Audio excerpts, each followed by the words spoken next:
The invisible visitor.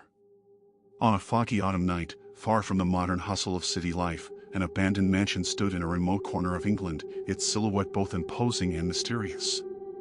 Once a proud family estate, its dark history and tragic secrets had woven local legends, but for young historian Daniel Reed, it was a treasure trove of clues to a long-forgotten family legacy. From the moment Daniel stepped into the mansion, he sensed that something was amiss. The halls echoed with his footsteps as ancient portraits glared silently from the walls, and an unseen presence seemed to watch him from every shadow. During his first night, subtle disturbances began to emerge, a faint whisper carried by the wind and shadows that moved when no one was looking. One evening, while poring over dusty volumes in the vast library, the lights began to flicker and the pages of an old book turned as if stirred by an unseen force. The book revealed a cryptic message written in archaic script: "There is no one else here." Though terrified, Daniel felt an irresistible pull to unravel the mystery. He followed the ethereal sounds that led him deeper into the labyrinthine corridors and toward the heart of the mansion's secrets. In a forgotten archive room, he discovered brittle diaries and faded documents that spoke of a spectral presence, known only as the invisible visitor.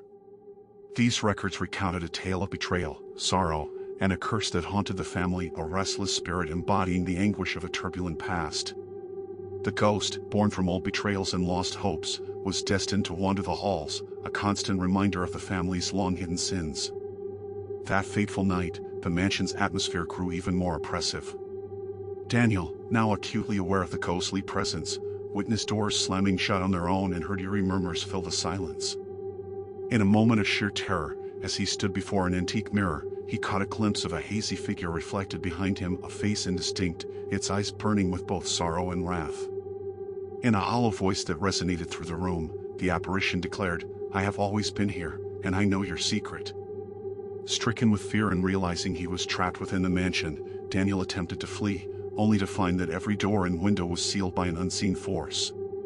Desperation drove him to the ancient rituals described in the diaries, hoping that by confronting the mansion's dark past he might break the curse binding him.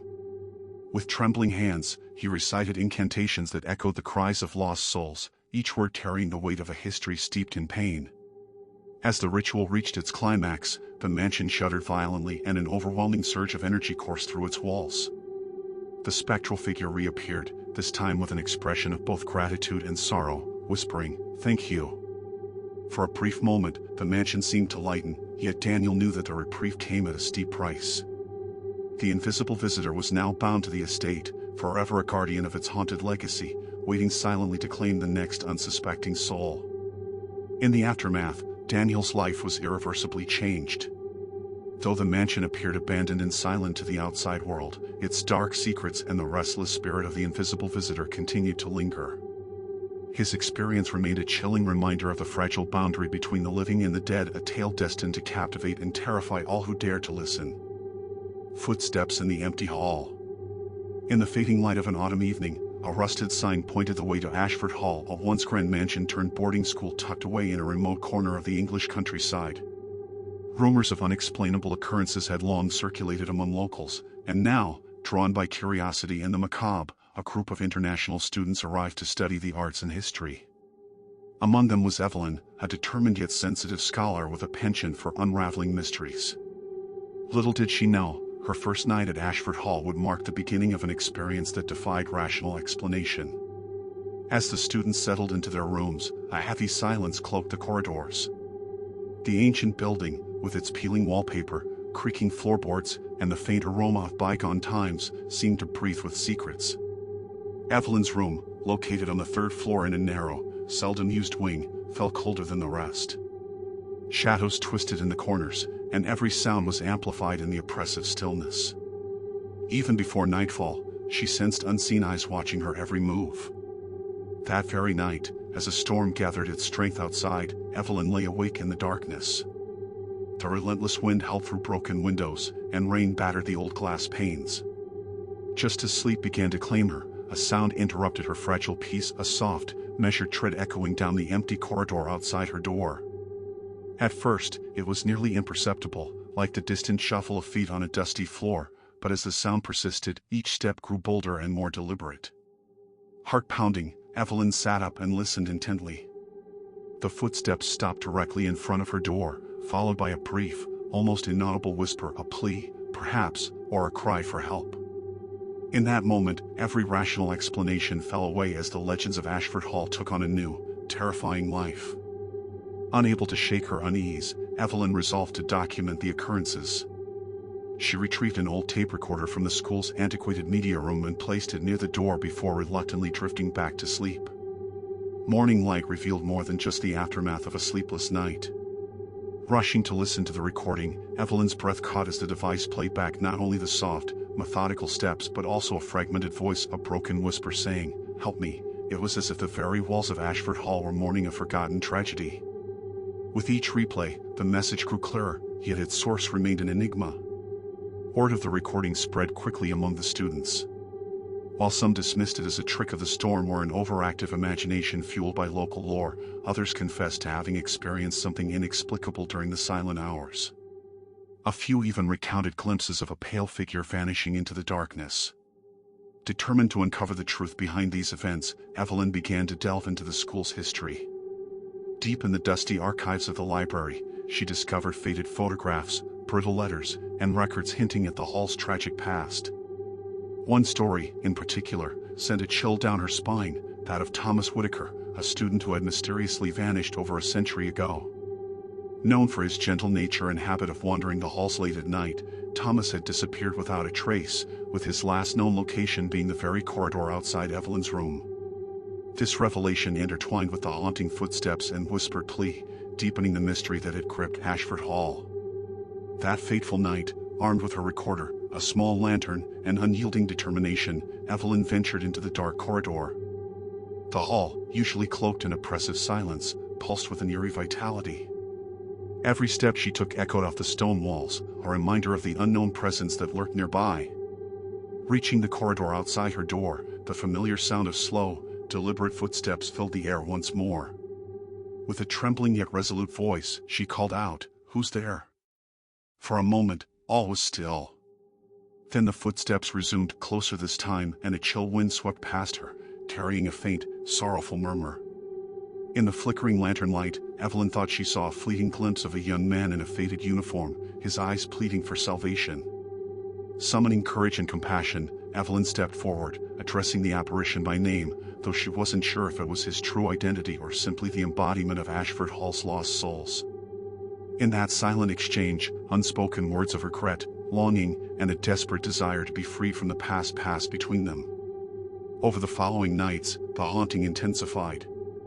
Evelyn's presence seemed to awaken something long dormant, as the footsteps grew more insistent and the soft whispers turned into plaintive cries echoing through the halls. Desperate for answers, Evelyn sought guidance from the school's enigmatic caretaker, Mr. Whitman. He revealed that many years ago, a tragic accident had claimed the lives of several students, and Thomas's disappearance was never fully explained. The mansion, steeped in sorrow and regret, had become a vessel for restless spirits. Mr. Whitman urged Evelyn to perform a symbolic ritual to honor the memories of those lost and offer them peace. Under the pale glow of the moon, Evelyn gathered a few sympathetic students in the hall where the eerie sounds first drew her in. With trembling hands, she lit a circle of candles and recited words meant to bridge the gap between the living and the dead. As the final words faded into the night, the air shifted.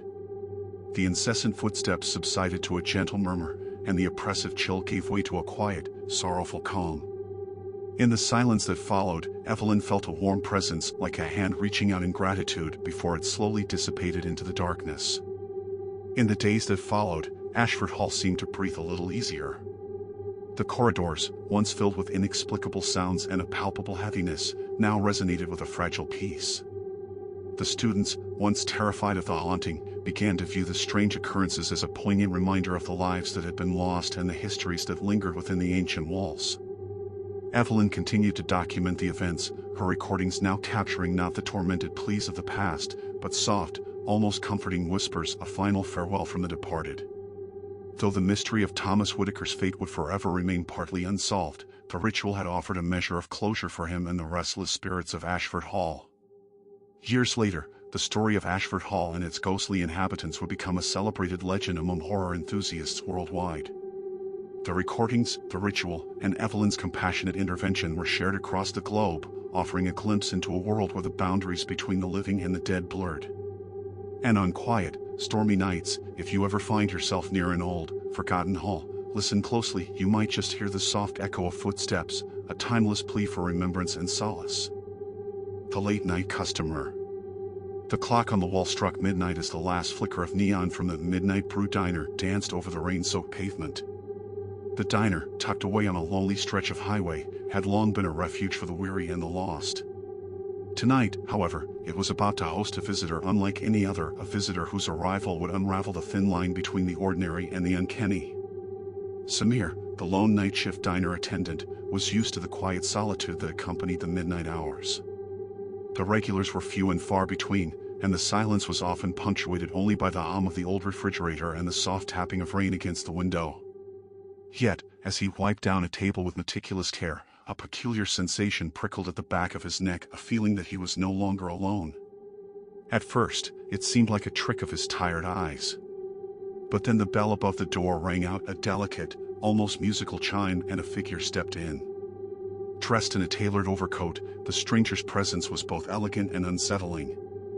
Their face was shrouded in shadow, obscured by the brim of a white hat, leaving only a glint of unnerving determination visible in their eyes. "Good evening," the stranger intoned, their voice smooth and measured. "I have a special request." Samir managed a hesitant smile as he nodded. "We're open all night. What can I get you?" The visitor slid into the booth at the far end of the diner, a secluded spot bathed in the flickering neon light. The air seemed to grow colder, the silence more profound, as if the very atmosphere was holding its breath. While Samir prepared a cup of steaming coffee, his mind raced through vague memories of old town legends. There were whispers about a mysterious traveler who had been seen in the diner on nights when the veil between worlds grew thin. According to the lore, this enigmatic figure was known only as the late-night customer and was rumored to be a harbinger of things best left unsaid. He brought the coffee over with a polite nod. "Here you go. Would you like anything else?" The stranger's lips curled into what might have been a smile. "Just this, for now," they replied softly, their eyes never leaving the dark window. As the night deepened, the diner transformed from a haven of routine to a stage set for eerie revelations. Samir, now both curious and apprehensive, found himself drawn into quiet conversation with the mysterious patron. The conversation meandered from trivial pleasantries to unsettling topics, the nature of time, the weight of memories, and the inexplicable presence of lost souls. With each word exchanged, the diner seemed to dim further, the neon light casting elongated shadows that whispered secrets of their own. Outside, the rain intensified, the patter of droplets becoming a mournful dirge that echoed the growing tension inside. Hours slipped by like fragile threads unraveling in the dark. Samir's questions grew bolder, seeking answers to the riddles wrapped around the visitor's identity. Finally, the stranger leaned in, their voice a low murmur that vibrated with an otherworldly resonance. "Do you believe in the stories of old? The tales of those who wander between realms, unable to find rest?" Samir's throat tightened. "I've heard them, just stories to scare children, aren't they?" A moment of silence ensued, heavy with the weight of unspoken truths. Then the visitor's eyes gleamed with a haunting intensity. "Stories, perhaps. But sometimes, the line between myth and reality blurs. I have seen things, witnessed the dance of the damned in the twilight hours. I have been both observer and participant in events that defy mortal comprehension." The words sent a chill coursing through Samir's veins. The diner, once a beacon of mundane comfort, now pulsed with an ominous energy. Outside, the storm raged as if in tandem with the revelations unfolding within. Unable to tear his gaze away, Samir listened as the visitor recounted a tale that defied logic. They spoke of a forgotten mansion on the outskirts of town, a place cursed by time and sorrow. It was said that on nights like these, the mansion's decaying walls became a portal, an aperture to a realm where the dead walked freely and regrets from lifetimes past manifested into ghostly apparitions. The visitor's voice trembled with both awe and despair. "I once sought solace within that mansion, hoping to unburden my soul of ancient regrets. Instead, I found that some doors, once opened, cannot be closed. The horrors I encountered there, they have left an indelible mark on my existence. Samir's pulse quickened as he pictured the spectral corridors, the eerie glow of flickering candles, and the whispered lamentations of long-forgotten souls. The stranger's confession was more than a recounting of a personal nightmare. It was a warning that the boundaries of the known world were fragile, and sometimes, the cost of peering beyond was far greater than anyone could bear. The storm outside reached a fevered pitch. In the midst of the tempest, the diner's lights flickered ominously, plunging the room into a dance of shadows. As if on cue, the visitors slowly rose from their booth. With deliberate steps, they approached an ancient jukebox tucked in the corner, a relic that rarely played, its presence a nod to the diner's storied past. Without any apparent effort, the jukebox sprang to life, playing a haunting melody that resonated with melancholy and dread. The music seemed to summon something unseen, a spectral audience that gathered at the edges of vision. Samir's heart pounded as he realized that the night was far from over. It was evolving into something beyond human control. The visitor paused, turning to Samir with a gaze that penetrated his very soul. The night is not merely a passage of time. It is a canvas upon which our deepest fears and regrets are painted. I have come to atone for my transgressions, to seek redemption in a realm where time loses meaning.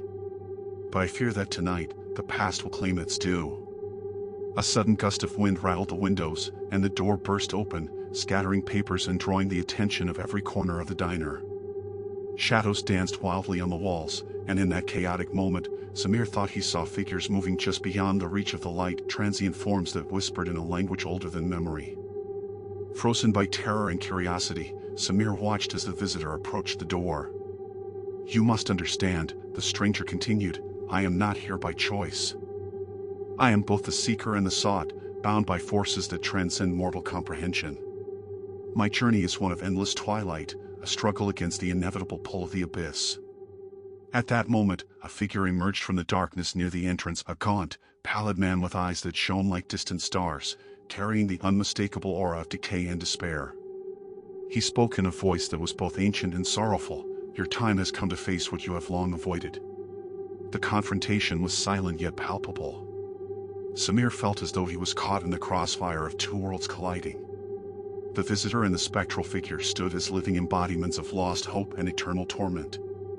The air thickened with regret and inevitability, and the diner itself seemed to tremble as if mourning the fate of its guest.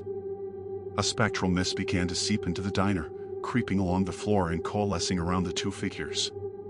The visitor's expression softened with resignation. "Forgive me," they whispered, "but there is no escape from the truth of what I have become." With that, the figure reached out a bony hand towards the visitor, whose form started to waver like smoke caught in a draft. The diner's lights dimmed further until only the eerie glow of the jukebox and the intermittent flashes of lightning illuminated the scene. Samir's heart thundered in his chest, every instinct urging him to flee even as he remained paralyzed by the spectacle. When the confrontation reached its zenith, the spectral figures began to dissolve into the night, leaving Samir alone in a diner that now felt less like a sanctuary and more like a threshold to an unknown void. The jukebox fell silent, and the storm outside gradually abated, as if the world had momentarily taken a deep, shuddering breath. In the aftermath, Samir found himself questioning the nature of reality. Had it all been a hallucination brought on by isolation and fatigue? Or had he truly witnessed the meeting of forces that defied explanation?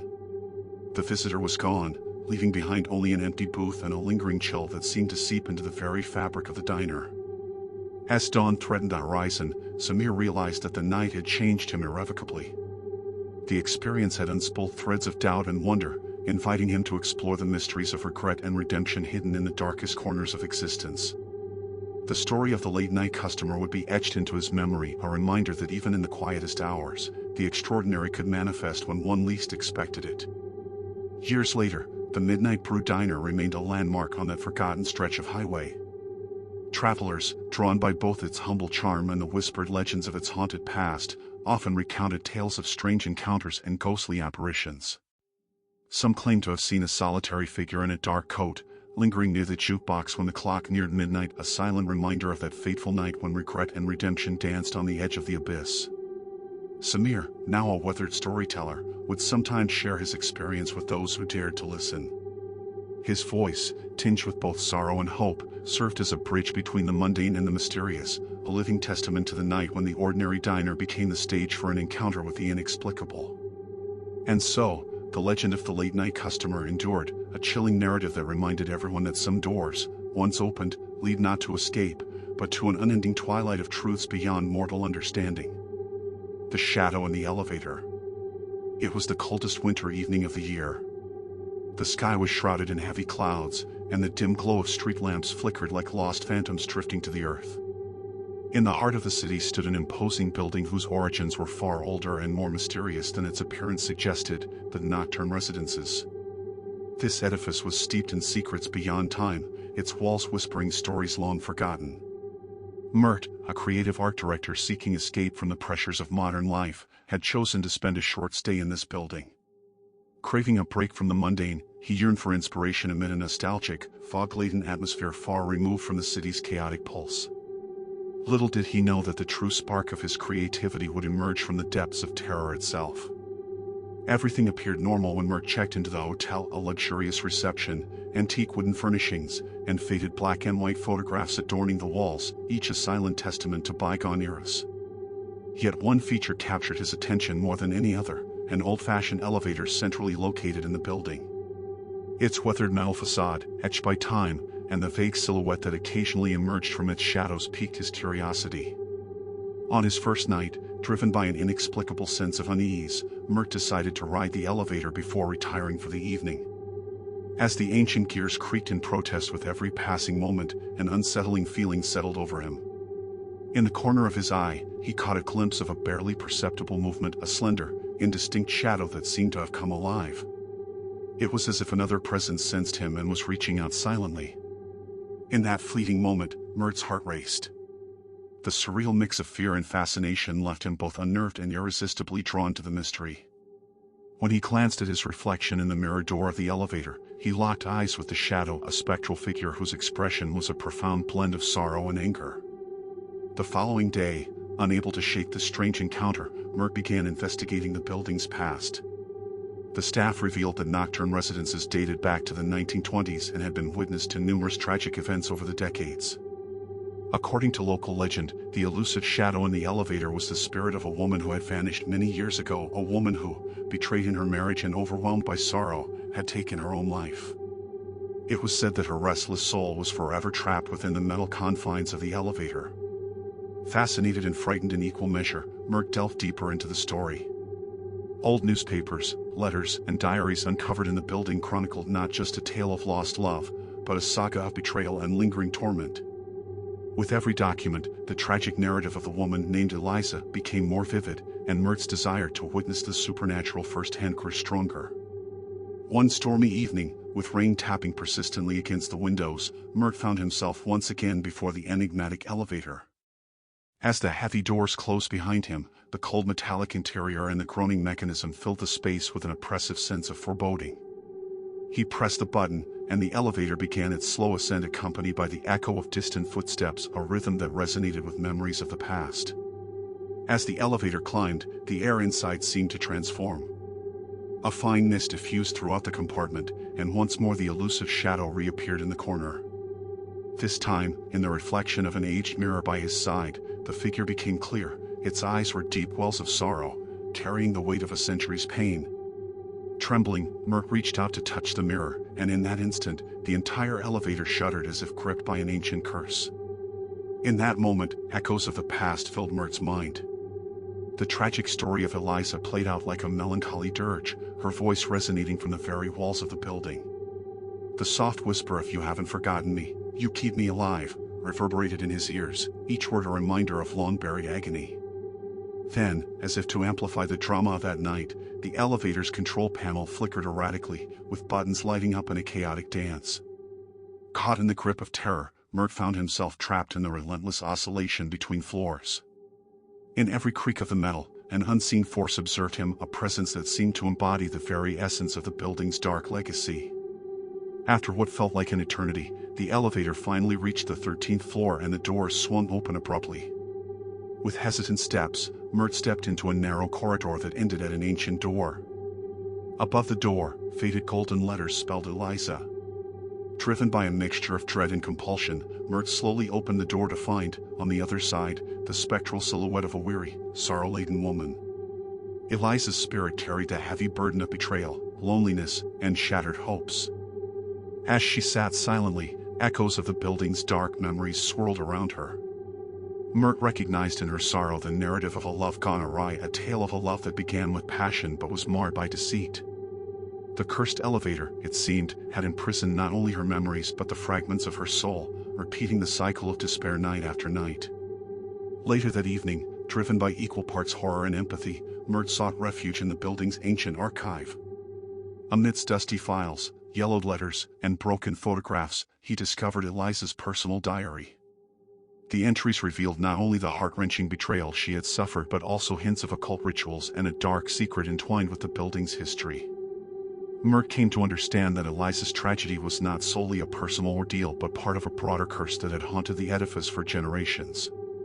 According to the diary, Eliza's husband had been involved with an esoteric cult, one that pursued immortality and dark powers through forbidden rituals. Having witnessed these sinister rites, Eliza found herself ensnared in a curse that bound her spirit to the very structure of the building. The elevator had become the focal point of this curse, perpetually reliving her pain. Compelled by a newfound sense of duty, Mert realized he was not merely a chronicler of horror, but also a potential liberator of Eliza's tortured soul. That night, with the diary clutched in his trembling hands, he made his way to the basement, the most concealed and mysterious part of Nocturne residences. Amongst relics of bygone eras, he discovered more evidence, each piece revealing layers of the dark ritual that had trapped Eliza's spirit. Armed with ancient symbols and the cryptic instructions from the diary, Mert returned to the heart of the building, the elevator's domain. In the hollow silence of the stairwell, his footsteps echoed like the laments of forgotten souls. Standing before the cold metal enclosure of the elevator, Mert began a ritual designed to free Eliza's spirit from its earthly prison. Each incantation seemed to awaken the building's dormant memories, as if the walls themselves were bearing witness. Gradually, the oppressive darkness in the elevator gave way to a soft, otherworldly glow. The anguished shadow began to dissolve, replaced by a tender, yet melancholic light.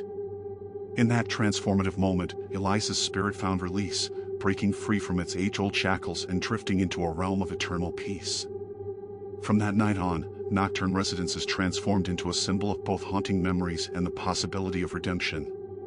The once cursed elevator was no longer just a vessel for sorrow, it became a beacon of reconciliation between the past and the present, a reminder that even in the darkest moments, healing can emerge. In time, Mert's chilling tale of the shadow in the elevator captivated an international audience. People were drawn not only by the thrill of horror but by the poignant narrative of lost souls and the bittersweet possibility of salvation. Eliza's story, a testament to enduring pain and eventual liberation, resonated deeply, offering hope that even in despair, light may eventually break through. Thus, every night, as the elevator's doors close and its aged mechanisms hum, the echo of a once troubled soul whispers a legacy of sorrow turned into hope. The shadow in the elevator remains a timeless symbol, a reminder that confronting our deepest fears can pave the way for renewal and peace. The call from the abandoned room. It was a cold, hazy late afternoon. On the outskirts of the city, in a mansion abandoned for decades, centuries-old secrets echoed silently. Legends whispered that within the mansion's rooms resided lingering shadows, forgotten tales, and the dark imprints of a bygone past. The most mysterious room of the mansion was hidden away in a forgotten corner among old furniture and dusty walls, a room simply known as the abandoned room. Young journalist Elif had always been drawn to stories that pushed the boundaries of conventional reporting. Rumors and eerie phone calls had led her to this mansion. One midnight, armed with her notebook and an old voice recorder, she stepped up to the iron gate of the mansion. The creaking sound of the gate seemed to awaken the painful memories of the past. As she entered, the moonlight, streaming in like delicate veils, transformed the interior into a cold, enigmatic realm. While exploring the mansion for traces of lost time, Elif moved silently from one room to another. Every step echoed, as if whispering the forgotten stories of an era long past. Finally, when she reached the abandoned room, an inexplicable sense of unease washed over her. Unlike the other doors, this one appeared almost sentient, tilting towards her as if beckoning. Taking a deep breath, she slowly pushed the door open. The room resembled a silent theater narrated by worn-out furniture, tattered curtains, and faded portraits etched into the walls. In one corner, an old telephone table stood silently. Resting atop it, a dusty telephone seemed to be waiting for its call, silent yet inviting. Succumbing to her curiosity, Elif picked up the phone. In that moment, a deep, resonant tone pierced the silence, a sound like a cold gust of wind shattering the stillness of the room. The phone began to ring on its own. The sound carried a weight of accumulated years, sending chills down Elif's spine. Wrapped around her ears, the strange melody told a relentless tale of lost time. In the background, soft whispers grew louder, as if every corner of the room, every object, echoed the memory of a forgotten life. A voice murmured from afar, "Please, help us." It was as if the voice was calling out from the depths of time. Determined to uncover the truth behind the call, Elif set aside the ringing phone and ventured further into the room. There, she discovered an old bookshelf filled with manuscripts, handwritten notes, and diaries on yellowed pages. One diary, in particular, recounted the tragic story of the mansion's previous owner and their family. Once a happy family, they had been entrapped within the mansion's walls by an unknown calamity. Every line in the diary resonated like the tortured cry of souls, an echo of their pain and suffering. In that moment, Elif became convinced that the call was a warning. A trapped entity, having suffered for too long, was reaching out to the outside world in search of freedom. As the night deepened, a creeping mist began to circulate around the room, resembling the dance of lost souls. With every step she took, Elif faced the darkness. A voice from beyond time whispered to her from the depths of the past, "Listen to us, understand us." Fully surrendering herself to the room's eerie call, Elif read the final lines in the diary, which seemed to be the room's final plea: "Break the chains of the past and set us free." The words left her stunned. It was clear now that she had to confront the darkness head-on to unveil the truth hidden behind this mysterious call. The following day, armed with all the documents and voice recordings she had gathered, Elif embarked on an in-depth investigation. The mansion's history was interwoven with long-buried secrets, tragedies, and loss. With every clue uncovered, the true story of the room emerged, a reflection of the sorrowful memories that society had long tried to forget. This was not just a story of extinguished hope, it was a narrative of unyielding desire for liberation. Over time, the call from the abandoned room began to reach the ears of the townspeople. They spoke of strange lights and eerie whispers seen and heard at night.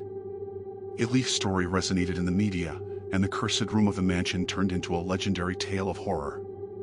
Yet, despite her best efforts, Elif could never fully convey the deep pain and hope woven into that call, a call that did more than deliver a news report. It struck at the very core of the human spirit. Years later, although the mansion still stood, the voices from the abandoned room were said never to cease. Locals continued to share tales of pale lights seeping through the windows and an old telephone that was still inexplicably ringing.